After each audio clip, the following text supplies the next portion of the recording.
Hey, well, we put up the other week Inventory Part 1, and we got so many messages on how much people liked it, which I have to say I was surprised at because I thought it was pretty easy, that we decided that we would just give away Inventory Part 2. So here you go, here's Inventory Part 2. A lot of what we do here is relevant to IFRS as well as IPSAS. You will remember that IPSAS is our focus. But IFRS, and also for those of you who are studying for ACCA and ICAEW, a lot of this stuff will be relevant as well. If anyone is studying for the ICAEW SIP for IPSAS qualification, we'd love to hear from you to find out how that's going, because it doesn't seem to have been a very big take-up around the world. So please, if that is you, please get in contact and let us know what you're doing. If you want to write a short article on how it looks like and what's happening, we would love to put that on our website. Can I just say as well, thanks very much for everyone who's subscribed to the channel. We really like it when you subscribe because it tells us that we're doing good stuff. It tells us that we're doing stuff that's interesting and useful. So thank you for liking us. Thank you for subscribing. If you are a subscriber and you are special to us, so please send us all of your questions and we'll produce training material just for you and do everything that we can to kind of help you out. And the reason we do that is because when clients come to us and they're governments, so we've actually had a couple now who said, oh, well, do people like your stuff? Is it good? And then we say, well, look how many subscribers we've got. And the more subscribers we get, then to be blunt, the more we can push up our fees. So it's a I'll scratch your back if you scratch mine situation. So thanks for that. Anyway, let's get on into the presentation now, get the niceties over, and let's get looking at Inventory Part 2. Thank you very much. Please do remember, if you've got this far and you think, this looks boring or this isn't for me, but if you've got a friend or you've got someone you know, please send it to them, get them to like us on Facebook, get them to subscribe, blah, blah, blah. You know how it goes. And you now understand why I smell. Okay, let's move on to slide number 2. So slide number 2 just really looks at one important point. Now you will remember that under cash accounting, because what we're doing with all of these things is we're comparing IPSAS with the previous system, which is almost certainly cash accounting. Under cash accounting, if we paid a sum of money, then it's an expense. IPSAS now says, well, are we going to recognize inventory in our statement of financial position? If I can be really old and call it the balance sheet again. So are we going to recognize it in the balance sheet? Well, we're going to recognize it if we have control over it. So you can see here it says, in the case of purchase inventories, control passes when legal title is obtained. That is either for goods which are purchased, or our raw materials, for our labor when we've paid our guys, or if they're finished goods that we're purchasing. Now, God forbid, you have a government supermarket, so they're buying tins of carrots or something from a supplier. When you take control of those items, they're yours. And so they become shown in your inventory at that point. Okay, so therefore, what do we show in the balance sheet? We show inventory that we have control over. Okay, so inventory that we have control over. Now, if you look at the last part, if an entity has physical custody of goods on behalf of another party, but cannot use the goods for its own benefit, then the entity cannot show these items in its financial statements as assets. Now, I can give you an example of what this means from my own experience. I was working in a country in the former Soviet Union, and we had a car. Now, someone from the Ministry of Finance said to us, now this doesn't affect inventory, this actually affects fixed assets, property, plant and equipment. But someone from the ministry said, please can we use that car? So we said, yeah, sure, you can borrow it, because we were working in the office. So we were right next to the ministry, so we could walk on foot there. It was actually a nice walk in the summer. Then one night we decided that we wanted the car to go out, so we went down to the ministry car park to get the car, and a nice guard with a very large gun stood in front of us and said, no, you can't have that car. Give me a telephone number of someone to call, and I'll give it to you. Otherwise, no, please go away. Now, that was the case with assets. That then a question in everyone's mind is, well, can we show this asset in our organization's balance sheet? Because we don't have control over it. The man with the gun has control over it. And it's the same here with inventory. So you've got to think, if you have a ministry and they have inventory, do they actually have control over it? If the answer is yes, they have control over it and they own it, then it goes into their balance sheet, statement of financial position. If they don't, then I'm afraid you don't include it. Okay, I think the next slide is going to go on with more of the same idea. this is, as I correctly guessed, more of the same idea. So the answer here is consignment stock. And the question is do you own the goods or not? Right, consignment stock is where you take the goods, but they don't actually become yours until the moment at which they're sold. Oh my God, what on earth does that mean? Right, let's take an example in where I'm from in Scotland, in Great Britain, where you have a car showroom. So a car showroom, let's assume, is selling motor cars, and let's assume it's selling Fords. What happens is that when you go into that car showroom, in the showroom itself, in the auto salon where they sell the cars, there are lots of Fords dotted around, and you get to, if it's like me, my kids love to go to these places. They get to sit in the cars and play them. But the cars are there so that potential buyers can sit in them. They then have other cars outside which they call demonstrators, and if you're keen on purchasing a Ford, you can go for a test drive in a demonstrator. And then thirdly, they will have an actual stock of cars. So if you look at the back of the showroom, or if it's in the middle of a big city like Moscow, if you drive a few miles out of the city, there will be a big field, and in that field it will be full of motor cars. The way that the system works, certainly in Western Europe, with motor cars, is that those cars, the ones that you and your kids are sitting playing in, the demonstrator and the ones in the field, they do not belong to the car showroom. They still belong to Ford. And that is what consignment stock is, where you have them on what's called sale or return. So in the good old days in Scotland, when I was back working for PricewaterhouseCoopers in the 1980s, we used to call these goods on sale or return. Because if the car showroom doesn't sell them, Ford come and take them away and give them some new models or some different colors or whatever. Right, you have to be careful with this, because in the situation where you have consignment stock, if we are doing the audit of the auto salon of the car showroom, that car showroom does not own those cars. They still are the property of Ford, and so therefore they should not go into the balance sheet. And again, with consignment stock, we have these things usually on sale or return. Motor cars is a big one in Western Europe. In certain countries, and this would be probably more specific to Great Britain than others, you see it with supermarkets. Supermarkets in Britain, where there are 3 or 4 chains of supermarkets, have such big buying power because 80% of food is bought in 4 shops in Britain, that they will usually take goods, even food, on sale or return from suppliers. And then if the food doesn't get sold, they simply send it back. And in fact, when I used to work for Tesco's in Britain, they didn't send it back. They actually just threw it away, and then they sent a piece of paper, and on the piece of paper they wrote what was being thrown away, and they got credit for that from the supplier. So consignment stock, you see it, motor car suppliers, food suppliers to supermarkets, and so on. You must make sure when you're looking at, in the case of Ipsos, when you're looking at your ministries, who actually controls the stock that they have, or the inventory that they have. So pressing on to slide number 4. Right, what this slide is asking us, or what this slide is telling us, whichever way around you want to look at it, is what actually goes into the value of inventory. So when you show your inventory, we now know that these particular items in our inventory, they're our goods. We know we own them, we know we control them. So now we have to show them at a value. So what do we show as the value? Right, the value, therefore, we show as the acquisition price plus any non-refundable taxes. It would be fairly unusual for a government organization to pay non-refundable taxes, but it's possible if you're doing NATO, the UN, the European Weather Organization, or whoever, it's probable even that they would have them at some point.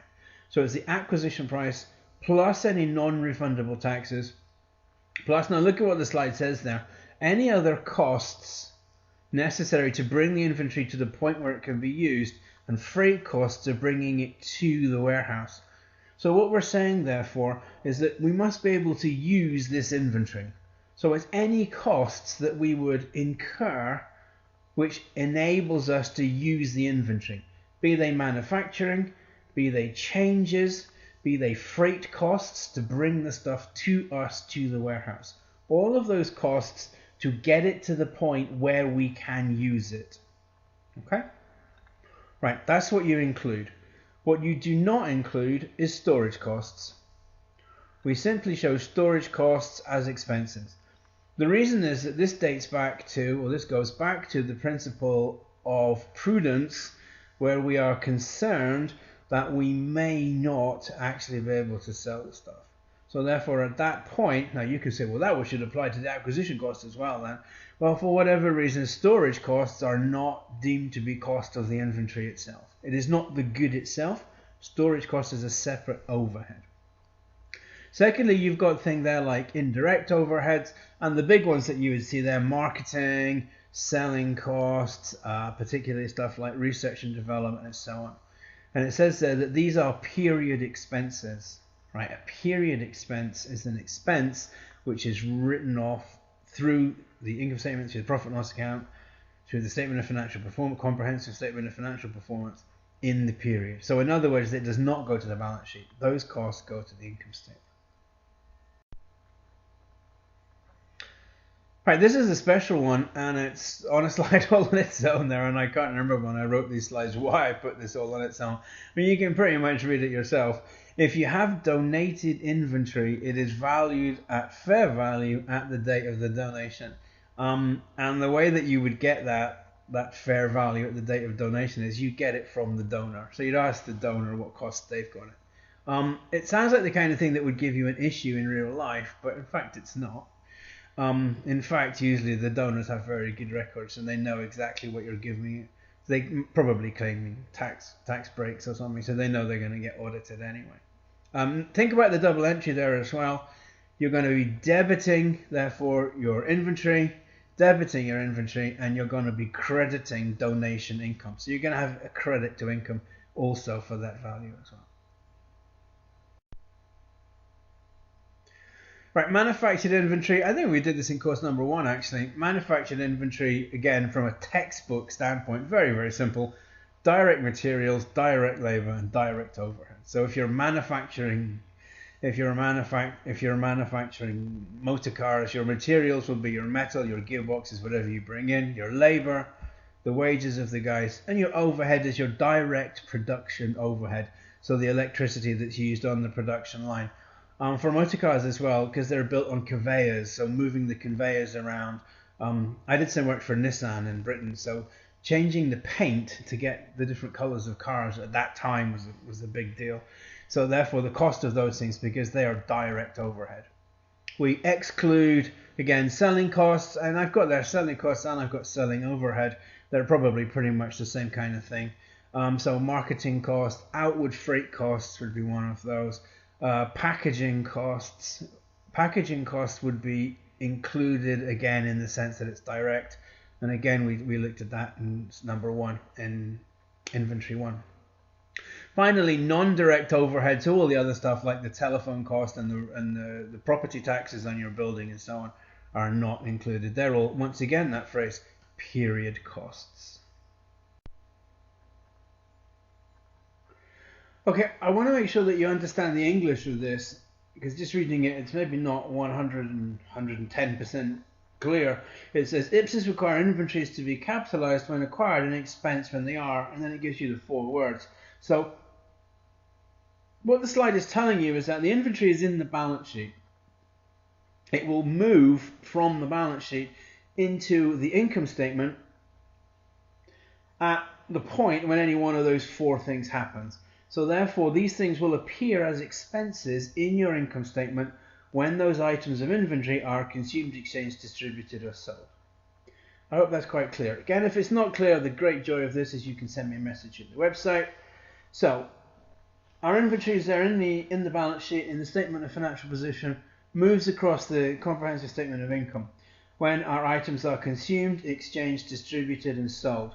So just to give you some examples of that, consumed, Ministry of Defence is the best one here. Either things like bullets, they have an inventory of bullets, they are consumed when the guns are fired, or with the military, particularly in many countries, they have big stocks of food, and so in its most literal sense of that word, that food will therefore be consumed as it's eaten by the soldiers and the guys in the Air Force and so on. So at that point, therefore, we will take away from the inventory in the balance sheet and move it into the income statement. Exchanged and sold are pretty much the same thing. The slight difference being that with exchange we are getting rid of, giving something out, and we're getting another commodity in return. With sold, we are getting rid of something and we are receiving money in return. So sold, again, would be the obvious one. The state manufacturer of aircraft sells some aircraft to a foreign country. These are war aeroplanes, yeah, military aeroplanes. And if they're sold, they get money. In many cases, governments will exchange goods rather than go through money as well. We see it, places like Jamaica, for example, has huge deposits of a metal called bauxite. And so the Jamaican government, what they will often do is they will use bauxite and they will offer it to other countries. I think it's a sort of aluminium, but I could be wrong. And then in return, they will get other things. So back in the 1970s, they used to get cars from Russia in exchange for this metal. But Jamaica continues to do that, and they will bring in things that they need, and they will achieve that through a process of exchange. So you have a stock, an inventory of this bauxite material, and it goes down, and then in return you get something of equal value from another government. So that's consumed, exchanged, and sold. The final one in our list, therefore, is distributed, and distributed means given out, as you can imagine. So things like shirts for policemen. So you have a warehouse that has shirts in it, and those shirts are distributed to the different police forces in the country over time. Policemen will receive their police shirts free, and they will get an allocation of shirts every year. As they are distributed, your inventory goes down. I hope that that's fairly straightforward.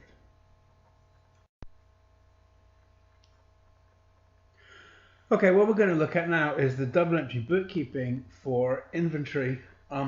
Bearing in mind that this is IPSA's adoption, so we are looking at the point in time at which we change from the old cash basis to the new accrual-based IPSA's accounting.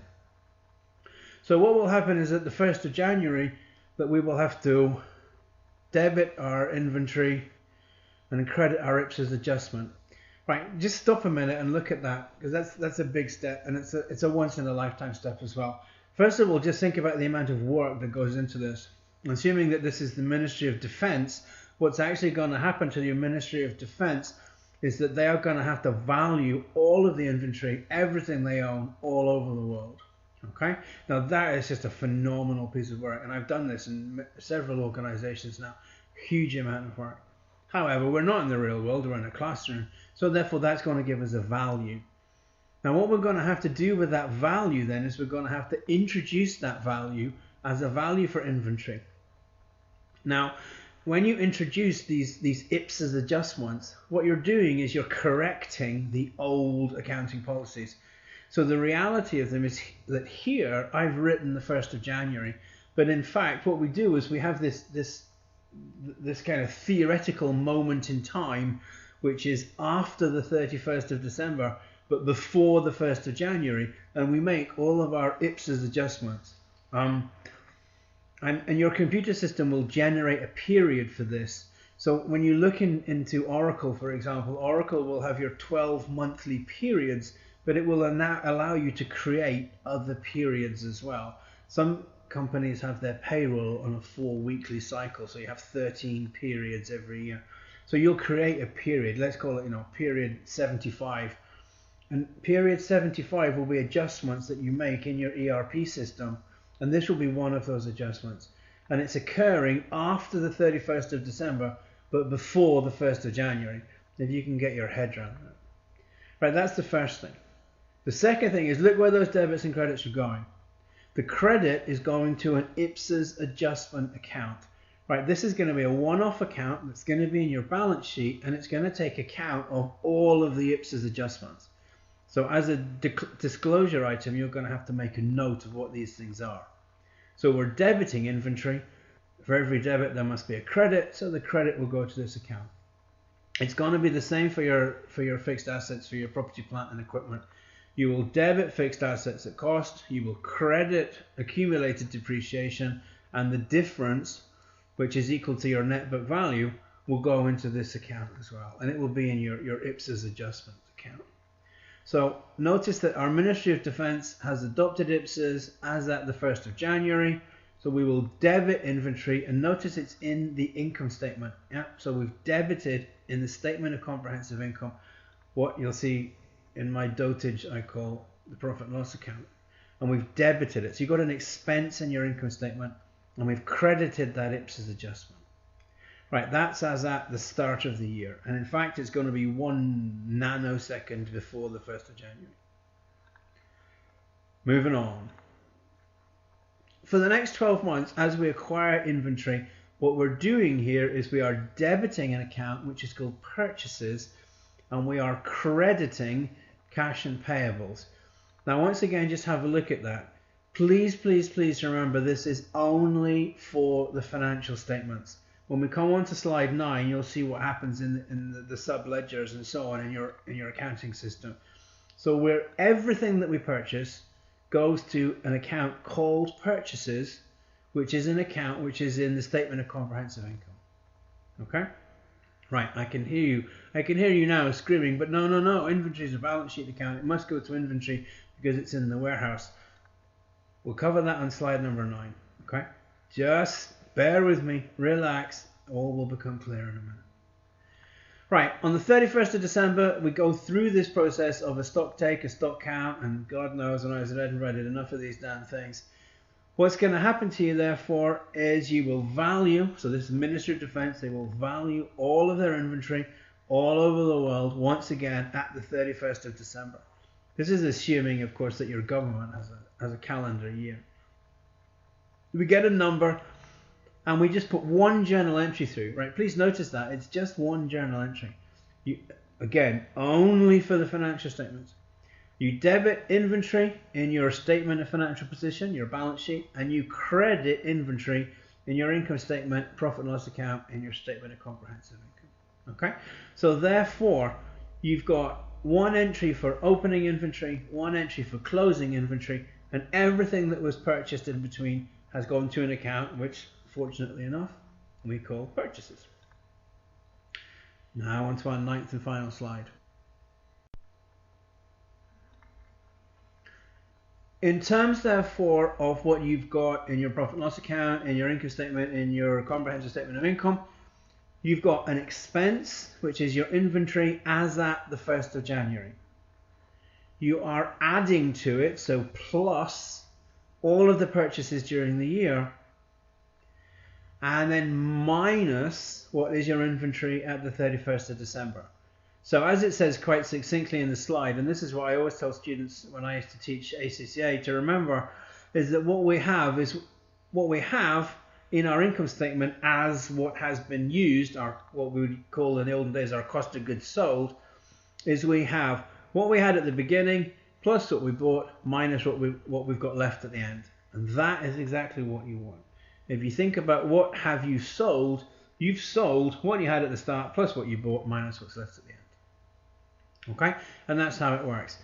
By the same token, if you look at the value of your inventory, 31st of December, that is a debit in your balance sheet, in your statement of financial position. So that is now in there, and that will be your opening inventory on the 1st of January 2015. Right, this is only for the financial statements. Please look at the very last part. Any organization worth its salt, and just small traders in shops and stuff will do this as well. They will have detailed inventory records which are separate from what goes into your IPSAs accounts. So therefore, whether you've got Oracle, Sage, SAP, all the stuff I've written here, PeopleSoft, what will happen is that you will keep detailed inventory records which are separate. And therefore, when you do your stock take at the 31st of December, you will compare what is in your stock records to what's actually in your warehouse. And then there will be write-offs, write-downs, write-backs, and God knows what else. Okay, I don't think that was particularly heavy. A lot of theory in there. That last part's just a little bit confusing, but if you read it a couple of times, you'll find it all makes perfect sense. The big thing is this idea in your mind to remember that there will be detailed inventory records, and the detailed inventory records are kept separate from what goes into your financial statements. As long as you can keep that in your mind, you'll be absolutely fine. Thanks very much for listening. Please join those lucky subscribers, and we'll have to try and work something special out for the subscribers to say thank you to them for supporting us in what we're doing. If you watched it and you liked it, then please like us on Facebook. MEfielding.com has its own Facebook page. If you have a friend who you think might be interested, send it to them. They might just thank you. Who knows? But please keep in contact with us. Keep talking to us. Keep telling us what you want. We're here to help you. And that was part 2. Let's see. We'll maybe put part 3 up. Maybe not. Let's see how many. The problem I have is that if people start to buy the training and then we start putting it up for free, then 1, it's not fair on them, and 2, they stop buying it. So let's see what comes up next. Thanks a lot, guys. Happy ipsizing. Bye bye now.